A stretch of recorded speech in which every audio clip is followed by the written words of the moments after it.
Brother Brown, how you doing? This is Dr. Brown. How's everything?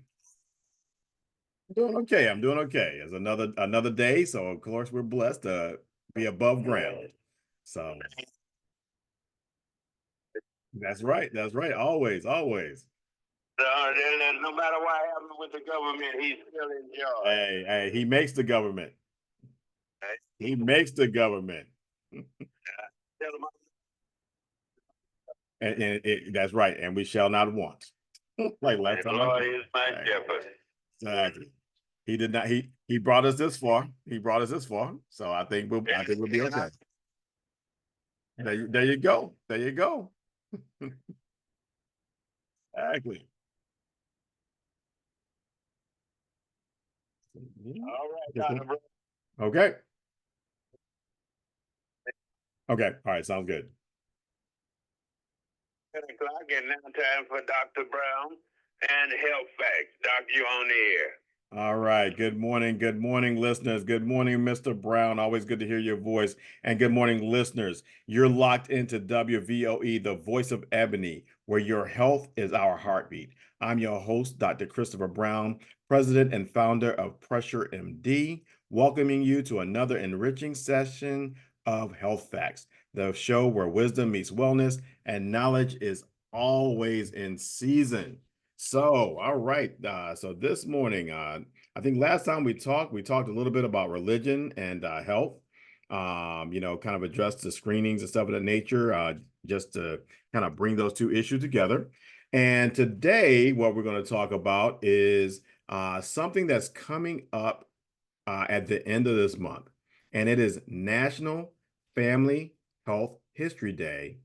So national, and you might say, "Oh, that's interesting. When did that become a day?" But so National Family Health History Day is coming up on November 28th of this year. Okay, and it was established by the U.S. Surgeon General in 2004, and it's observed every year on Thanksgiving. Why Thanksgiving? Well, that's a time when families gather together and is a perfect opportunity to discuss and record a family's health history. So you may be asked the question, so what do you mean about, family health history? What is this all about? So one of the things that, as a physician, what we do when we talk to you, a lot of times they'll ask you if you have any illnesses in the family, so any heart attacks, cancers, stuff like lupus and things of this nature. So that's one of the questions you're typically asked anytime you see a clinician. And so the thing you may have never thought about is, why do they always ask this question? And the reason is because there are a lot of health conditions that run in families. They're what we call they seem to be genetic conditions. These include things like heart disease, diabetes, and even certain cancers. So no, so that's one of the reasons why we ask, because we want to find out if those conditions are there. And also, knowing your family history can help your doctor predict disorders that you may be at risk for. So if you're 25 years old and you come in and you say, "Hey, you know what? Hey, that's kind of funny. My dad and granddad had heart attacks at 30, and they died of heart attacks at 40." That becomes very important, because that can change what sort of screening tests you get, whether it's certain labs or even certain procedures, if you have a family history of certain disorders. Okay, and like, you may have a history of cancers, and if you have a family where a large number of people have cancers, you may need to do your cancer screening a lot earlier than even what is recommended routinely by kind of our health advisors. So this is one of the reasons why family health is important. And I always tell people that, really kind of think about the issues that are running in the family. Now, of course, some conditions, one of the things that goes on with families a lot of times is that families don't really talk about health conditions. So you may only know that, your grandparent, died of a heart issue, or may have died of some sort of kidney thing, or some sort of cancer, or may just know that they just died early. So a lot of times, you may not have the exact diagnosis or the exact name of a disease, but knowing that a family member dies early, or there's a history of early death in a family is enough to prompt certain screening tests because there's certain diseases that can cause sudden death that we can actually screen for. So that's why that's important. So, and of course, like everything else, this is important overall, but it's of special significance for African Americans. And the question you may have is why? And that is because there are certain diseases like high blood pressure, kidney disease, diabetes, stroke, where we're affected a lot more than other people. And so, yet again, if we find that there's a strong history of a certain disease in your family, then, like I said, we can do screening a lot earlier. We'll counsel, we may counsel more aggressively about things like lifestyle change. So these things become much more important in a group of people that that are affected more by certain diseases. Okay. In addition to that, stuff like heart disease, yet again, heart disease and cancer, those are two where you can get screened earlier than what is recommended. Also, with heart disease, because some people can have heart attacks that they really don't feel. Sometimes we may have to, look differently. So say you came in to a doctor's office and you just felt more tired than usual. Maybe you're like 45, 47, and you say, hey, if you don't have a family history of heart disease, okay, there are a lot of things we might think about. But if you have a history of heart disease and say, hey, my mom had a heart attack at 50, my grandma had one at 47, then one of the things they may think about, oh, well, if they had heart disease at that age, you may have heart disease at that age. And so now you being tired takes on a different meaning. And we may look for something a little bit differently. You may get a stress test or even a heart catheterization in order to see whether or not your heart is the cause of you being tired. Okay. And then also, like I said, knowing family history can help you take proactive steps to prevent these conditions or catch them early. Yet again, if you have diabetes in the family, you may want to be more conscious about what you eat and how much exercise you're getting, because that way you can prevent this from going in the family. Because one of the things that goes on with genetic disease is that some things are genetic, where something like, say, sickle cell, where if you inherit certain genes, you're pretty much going to get that disease. But they think a lot of diseases are what we call, you may have a gene that makes you susceptible to a certain condition, but you need what they call a second hit or something else that goes on. And so, so say you had a family history of diabetes, but you also have a family history of obesity. Well, you can't really change the diabetic part, but the obesity part you might can work on a lot earlier. So like I said, you might take up the family might take up exercise, and the family might eat better. When it comes to, say, Thanksgiving, instead of, I know a lot of people have taken up this thing of frying their turkeys. You may not want to fry your turkey because that's going to be a lot more calories. You may want to go back to the traditional baking or roasting of your turkey. You may want to avoid things that have high saturated fats or extra processed foods. You may want to eat what we call that whole kind of whole food, or even plant-based your diet, because that diabetes runs in your family. You can make these changes earlier, and you can actually change the culture of your family based off of the knowledge. Yet again, we say in the Bible, people perish because of a lack of knowledge. So now if you get that knowledge, you can say, hey, we need to make these changes.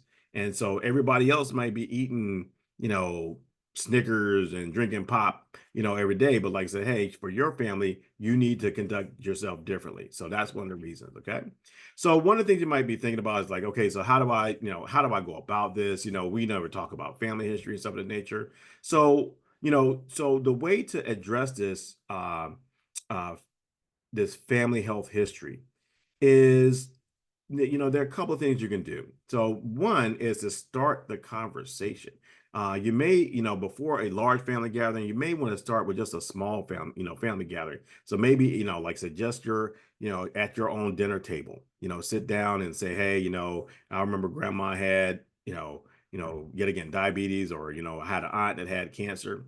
So start that little conversation. Maybe when you're talking to your cousin, you might say, hey, do you remember what great grandma died of? And this way you're getting some of that information. You're starting that conversation. And then, like I said, when you have larger family gatherings, you might can get a little bit more conversation and get a little more history. Because a lot of times, especially if those of us that have larger families, we have what we call, what we call family secrets. And a lot of times, what happens is that things that are important get kind of hidden away. And really they think they're helping you. And like I said, it may come from the heart because they don't want other people to worry, but that stuff becomes important to us. That becomes important to us. And so you want to make sure that you're having that conversation in order to get that history. And especially when we have gatherings where our elders are present, a lot of times if you kind of start the conversation, they can fill you in on different details. And and those details can be important. So you want to start the conversation, but the other thing you want to do, and this is what we do, especially as African American, I think we really need to start having a kind of changing our culture, and that is record the information. Write down the health conditions of your parents, grandparents, aunts, uncles, and if it's something significant, you maybe want to get some cousins. That information may be in there as well, and other close relatives. So we start the conversation. So conversations is the first part, and then the other part you want to do is you want to write it down. So this is really important. And you may want to do. It used to be that we used to have these Bibles, and in the Bible you would write down basically part of your family history in there. So like I said, you could get something like that, and in addition to just names, like I said, of course you do the name, who they're married to, who the kids are, and stuff of the nature. You might want to put down a little quick, positive diabetes, heart attack at 37, cancer at 29. Put those little bits of information in the record, and now it's in there.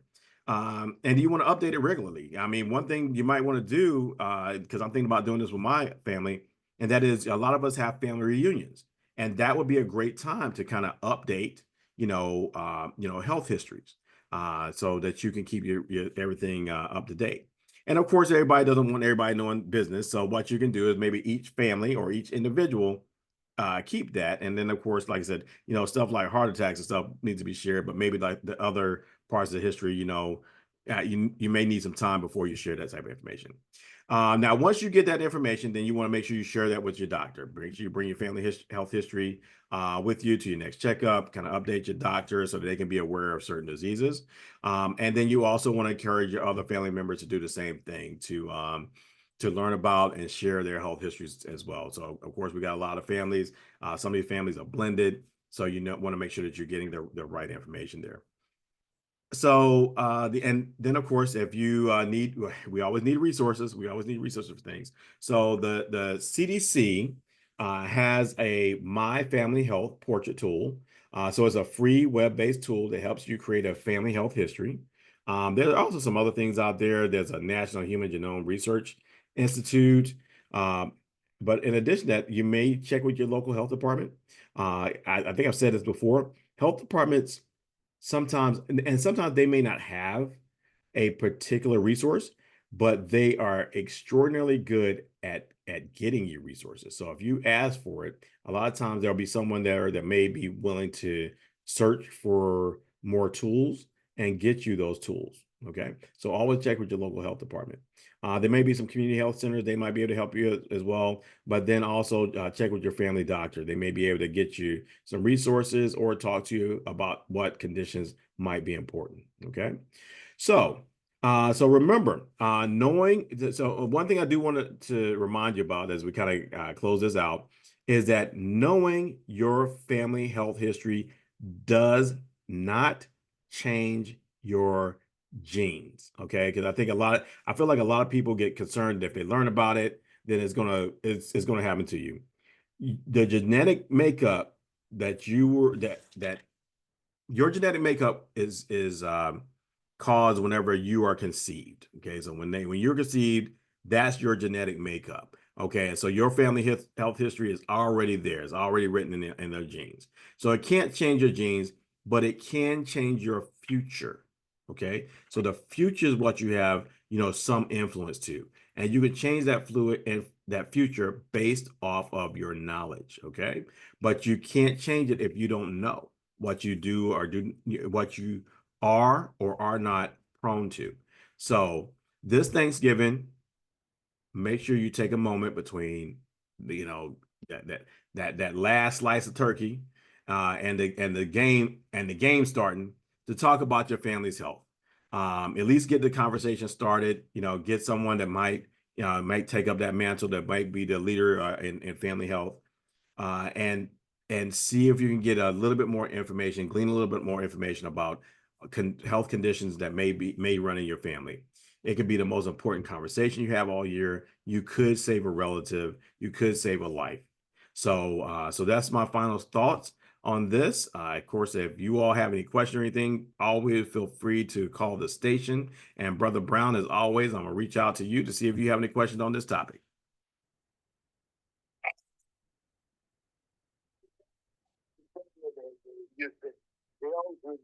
Baked turkey was much healthier for us than that fried turkey. Oh yes, yes, yes, yes. So a lot of so fried foods in general, because a lot of times we fry them in what they call seed oils. And there's research coming out now that those seed oils, so that's the corn oil and stuff of that nature, they don't think that that's healthy for you over time. I don't know that they think that possibly even the old lard and what they call beef tallow, that may be healthier than Yeah. what we were than what they've given us recently. So that research is still coming out. But yeah, so what you're doing is you're taking a turkey that we traditionally would bake at lower temperatures or roast at low and slow, and now is cooked at a high temperature. And for the most part, most people doing it as seed oils. And there's Yeah. two things. So there's a seed oil issue, and then there's high temperature. There are thoughts that whenever you cook foods at high temperatures, that also causes some substance changes that can be what we call carcinogenic or lead to cancers later on. So, Okay. yeah, so a lot of times we want to, when we cook food, you want to cook food at a slower temperature at low, what I call it low and slow, low and slow. So you want to do lower temperatures, slower cooking, and the thought is now that is seems to be a little bit healthier for people than cooking things, than frying things, or even grilling on high temperatures. Now, of course, you can always grill the stuff, but like I said, when people grill and they got the flame jumping up, there's thoughts that may cause changes in especially the surface of the meat that like that little crust stuff that comes up there that may be harmful in the long run. Okay. Okay. So we should. It's better to cook everything at a lower temperature, Yeah, and so it's just longer. exactly. So just throw it back in the oven like we're used to, and cook it, baste it. And I know a lot of people like the fried turkey because, at the end of the day, fat tastes good, but it may not is not good Yeah. for you. So a lot of times you can just throw it back in the oven, baste it really well. You might want to, season it the night before so it can get the flavors and stuff into it. But like I Yeah. said, kind of leaning away from the fried turkeys, Okay. as opposed to, what we have recently been doing. That's good information, Dr. Brown, because I think a lot of people are frying their turkeys now rather than taking the time and slow baking it. Exactly, they are. They are. Yeah, they're frying it. Yeah. Exactly. Take the time and slow bake it with that stuffing in it, and There you go. that's good. That is good turkey. That's right. Like our grandparents used to do. Exactly, exactly. Get up, put that turkey in the oven early in the morning, and There you go. at noon, he's ready to eat. He's ready to roll. He's ready to roll. Yeah. Exactly. Yeah, thank you, Dr. Brown, for that good information. And we hope that some of our audience out there got some of this information that he talked about on these how to cook healthy foods on this morning. I hope so too. Like let's it'd be nice to see if anybody's listening to, call in. Okay. Give us a call right here, 1-654-5621, and I'll jot these things down. And next Wednesday, when Dr. Brown come on, he can have some answers for you. If you have questions, please call us here at WVOE. All right, sounds good. All right, Brother Brown, you take care. It was great chatting with you again, and I will chat with you again next week. All right. Thank you so very much, Dr. Brown, and take good care. All right. You too. Thank you. All right, you too. Bye-bye.